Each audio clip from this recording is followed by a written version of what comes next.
விண்வெளி ஆராய்ச்சியை விட அதிகமாக நம் ஆழ்கடலில் அதிக ஆச்சரியங்கள் காத்து கொண்டிருக்கின்றன. இந்தியா இதுவரை ஆளில்லாத நீர்மூழ்கிகள் கொண்டு ஆழ்கடலை ஆய்வு செய்து வந்தது. 2021ஆம் ஆண்டு அக்டோபரில் சமுத்திராயன் என்ற கடல் பணியை அறிமுகப்படுத்தியுள்ளது.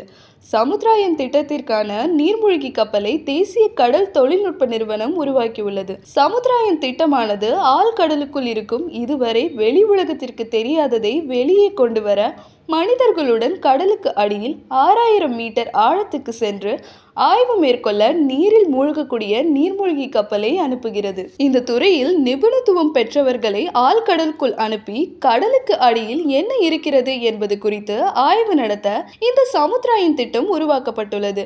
இதன் மூலம் அமெரிக்கா, ரஷ்யா, ஜப்பான், பிரான்ஸ் மற்றும் சீனா போன்ற நாடுகளின் கடல் ஆராயும் நாடுகளின் வரிசையில் இந்தியா இணைந்துள்ளது. சமுத்திராயன் திட்டத்தின் கீழ் தாதுக்கள், நுண் உலோகங்கள் போன்ற ஆழ்கடல் வளங்களை ஆய்வு செய்வதற்காக இந்தியா 3 பணியாளர்களை 6000 மீட்டர் ஆழத்திற்கு மேட்சியா 6000 என்ற நீர்மூழ்கி கப்பலை அனுப்ப உள்ளது.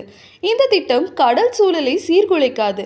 டீப் ஓஷன் மிஷன் பிரதமரின் நீல பொருளாதாரம் பார்வையை அதிகரிக்கிறது. நாட்டின் பொருளாதார வளர்ச்சி, வாழ்வாதாரம் மற்றும் வேலைகளை மேம்படுத்துதல், கடல் சுற்றுச்சூழல் ஆரோக்கியத்தை பாதுகாப்பதற்கான கடல் வளங்களை நிலையான முறையில் பயன்படுத்துவதை கருதுகிறது. ஆழ்கடலுக்குள் சென்று ஆய்வு மேற்கொள்ளும் சமுத்திராயன் திட்டம் முன்னேற்றம் அடைந்துள்ளது. விண்வெளியைப் போல கடலின் ஆழத்தை நாம் ஆராய வேண்டும். அதற்கான பணிகளில் நாம் விஞ்ஞானிகள் தீவிரமாக ஈடுபட்டுள்ளனர். புவி அறிவியல் அமைச்சகத்தின் கீழ் இயங்கும் தன்னாட்சி அமைப்பான சென்னையை சேர்ந்த தேசிய கடல் தொழில்நுட்ப நிறுவனம் மூலம் மேட்சியா 6000 வாகனத்தை வடிவமைத்து உருவாக்கி வருகிறது. இந்த வாகனம் சாதாரணமாக செயல்பாட்டின் கீழ் 12 மணி நேரமும், மனித பாதுகாப்புக்காக அவசர காலத்தில் 96 மணி நேரமும் தாங்கும் திறன் கொண்டது. வாகனத்தின் வடிவமைப்பு நிறைவடைந்துள்ளதுடன் வாகனத்தின் பல்வேறு கூறுகளை சோதனை செய்து வருகின்றனர். விரைவில் நிகழ்நேர பயன்பாட்டு சோதனைக்கு உட்படுத்தப்படும். இத்திட்டம் மூலம் கடலுக்கு அடியில் நிக்கல், கோபால்ட், மாங்கனீசு, பூமியின் அரிய தாதுக்கள் போன்ற கனிம வளங்களை கண்டுபிடிப்பதற்கும் அதன் மாதிரிகளை சேகரிப்பதற்கும் மனிதர்களை ஆழ்கடலுக்கு அனுப்புகின்றனர்.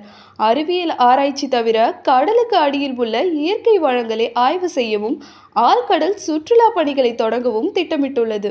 ஆழ்கடல் வளங்கள் மற்றும் பல்லுயிர் மதிப்பீட்டை ஆய்வு செய்வதற்காக 6000 மீட்டர் ஆழம் வரை ஒருங்கிணைந்த நீர்மூழ்கி இயந்திரம் மற்றும் இணைக்கப்பட்ட ஆளில்லா தானியங்கு வாகனங்கள் ஆகியவற்றை உருவாக்குவதற்கான பணிகள் நடந்து வருகிறது.